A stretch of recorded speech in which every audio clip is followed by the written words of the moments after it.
एक और स्वास्थ्य विशेषज्ञों के आधार पर एक शासनादेश निर्गत किया है। पहले अगर कोई कोरोना पॉजिटिव केस मिलता था तो एक केस में पूरा राजस्व ग्राम को हम कंटेनमेंट जोन बनाते थे।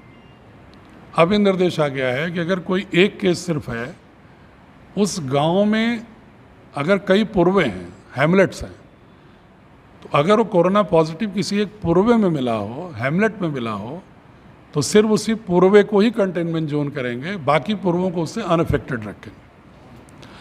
उसी तरह से शहर में भी अगर एक ही केस मिलता है तो पहले नियम ये था कि मोहल्ले में 500 मीटर तक कंटेनमेंट जोन करते थे, अब उसको उन्होंने एक केस की स्थिति में 250 मीटर तक कर दिया। ये परिवर्तन भी कल मुख्य सचिव के आदेश में आया हुआ। वाहनों के संचालन के विषय में पहले सिर्फ ये था कि रेड जोन में दोपहिया पर एक ही व्यक्ति चलेगा, बाकी में मौन था। तो इससे अर्थ निकाला गया कि वो मोटर व्हीकल एक्ट के अनुसार 2 आदमी चल सकते हैं, 2 चल सकते हैं। लेकिन अब की शासन ने स्पष्ट कर दिया है कि दोपहिया वाहन पर सिर्फ एक व्यक्ति चलेगा। सिर्फ 2 लोग तभी अनुमन्य हैं जब पीछे बैठने वाली महिला हो। वो इसलिए अलाउ किया गया है अगर कोई महिला शिक्षक है, कोई सरकारी ड्यूटी पर है, कोई अस्पताल जाना चाहती है, वो दोपहिया वाहन नहीं चला सकती है, तो उसके पति बेटे उसको छोड़ने के लिए जा सकते हैं। इसके लिए किसी अलग से परमिट की ज़रूरत नहीं है। लेकिन इसके अलावा कोई व्यक्ति दोपहिया पर सिर्फ एक ही व्यक्ति चलेगा।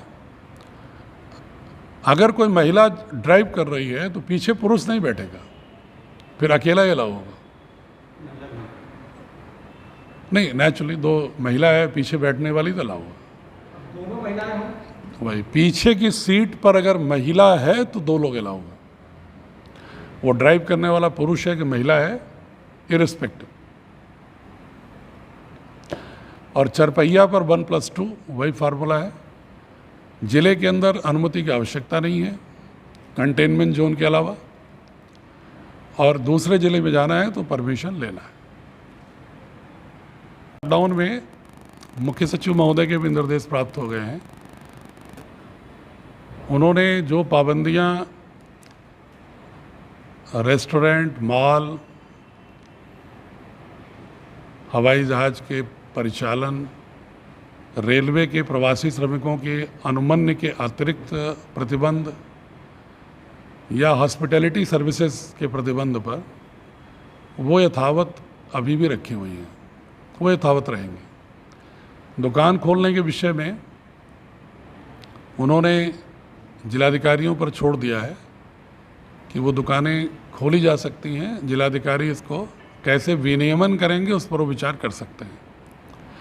ऑलरेडी कई दिन पहले से हमारे यहाँ अधिकांश दुकानें खुली हैं। हॉस्पिटैलिटी की दुकानें अभी भी नहीं खुलेंगी, अर्थात चाय की दुकान नहीं खुलेगी क्योंकि उसमें सर्विस हॉस्पिटैलिटी है। रेस्टोरेंट नहीं खुलेंगे, एकल रेस्टोरेंट भी नहीं खुलेंगे। जो दुकानें अभी तक खुल रही हैं, जिस डेट में खुल रही हैं, उनका जो भी क्रम है उसको यथावत रखते हुए सिर्फ मिठाई की दुकानों को और इसमें हम ऐड कर रहे हैं, जोड़ रहे हैं खुलने के लिए। 6 दिन खुल सकती हैं, 10 बजे से लेकर के शाम 6 बजे तक। लेकिन शर्त यह है, जो शासन की शर्त में भी है, कि दुकानदार मौके पर कोई खाने के लिए सर्विस नहीं करेगा मिठाई को। जैसे जलेबी छान रहा है और वहीं खिलाने लगे, मिठाई दे रहा है वहीं खाने लगे, खिलाने लगे, ये नहीं होगा। कोई आकर के वहाँ से क्रय करके अपने घर लेके जा सकता है। ये व्यवस्था शासन के निर्देश में भी है। उस स्तर तक हम मिठाई की दुकानों को भी हम अनुमति दे रहे हैं। प्रणाली में कुल 40 उचित विक्रेताओं के विरुद्ध कार्रवाई हुई है, जिसमें 13 गिरफ्तारियां हुई हैं और 31 निलंबन हुए हैं। सार्वजनिक वितरण प्रणाली में इधर अनियमितताओं में 6 उचित दर विक्रेताओं के विरुद्ध कार्रवाई की गई, जिसमें से एक गंभीर वन की दुकान को निलंबित किया गया, एक दुकान अमदही जहानागंज और एक सेमा जहानागंज, इसको निलंबन भी किया गया और 3/7 के अंदर FIR भी लिखवाई गई है कल।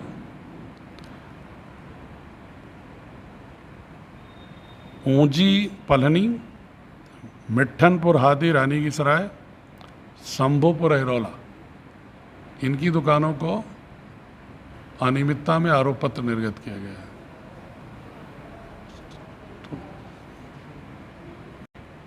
जो प्रवासी श्रमिक गांव में आ रहे हैं, एक देखा ये जा रहा है, हालांकि उसके संकेत अभी शुरुआती संकेत हैं, लेकिन सामाजिक रूप से अध्ययन करने पर ये स्पष्ट संकेत मिल रहे हैं कि काफ़ी संख्या में गांव में आने के बाद वहाँ के जो पारिवारिक और सामाजिक संरचना में कई तरह के दबाव और तनाव की स्थितियाँ भी आएंगी, जिसमें भूमि विवादों की बहुलता भी एक प्रमुख मुद्दा होगा। हमारे राजस्व संहिता में कुछ इस तरह के प्रावधान भी हैं कि हम ग्राम स्तर पर वैधानिक रूप से समितियां गठन करके जिलाधिकारी एक फोरम दे सकते हैं इस तरह के डिस्प्यूट के रिड्रेसल के लिए। कल हमने एक आदेश किया है उत्तर प्रदेश राजस्व संहिता की धारा 225 के अंतर्गत और उसकी नियमावली 193 में विहित प्रावधानों के तहत कि प्रत्येक राजस्व ग्राम में एक ग्राम राजस्व समिति होगी जो किसी भी तरह के भूमि विवादों के निराकरण के लिए प्राथमिक स्तर पर एक महत्वपूर्ण प्लेटफॉर्म होगा। उसका स्वरूप होगा ग्राम प्रधान अध्यक्ष होगा, जो प्रधान के चुनाव में दूसरे स्थान पर मत पाया होगा वह उसका उपाध्यक्ष होगा, और ग्राम पंचायत के निर्वाचित सदस्यों के द्वारा उन्हीं में से 3 सदस्य निर्वाचित होगा, चयनित होगा, और इन 5 में से न्यूनतम 1 महिला, 1 अनुसूचित जाति और 1 पिछड़े वर्ग का होगा, और लेखपाल उसका सदस्य सचिव होगा। ये एक वैधानिक समिति होगी, मात्र औपचारिक समिति नहीं है, क्योंकि इसको राजस्व संहिता का बल प्राप्त है। और ये फोरम वैधानिक रूप से जो समस्याएं आएंगी उनका मौके पर पैमाइश कराना, पारस्परिक समझौते और एक एमिकेबल सलूशन, शांतिपूर्ण समाधान कराने की कोशिश करेंगे। और इसके बाद भी नहीं निराकरण होगा तो उसका सूचीबद्ध करके उसका क्लासिफिकेशन किया जाएगा और समस्या की गंभीरता के आधार पर संयुक्त टीमें SI कानूनगो या SO तहसीलदार, नायब तहसीलदार या SDM CO मौके पर जाकर इसी राजस्व समिति के साथ दोनों पक्षों के साथ बैठकर उसका समाधान करेंगे, जिससे कि जो संभावित वृद्धि की आशंका है भूमि विवादों में और आबादी के विवादों में, उसको ग्राम स्तर पर एक फोरम जनता के माध्यम से जनता के द्वारा मिल सके।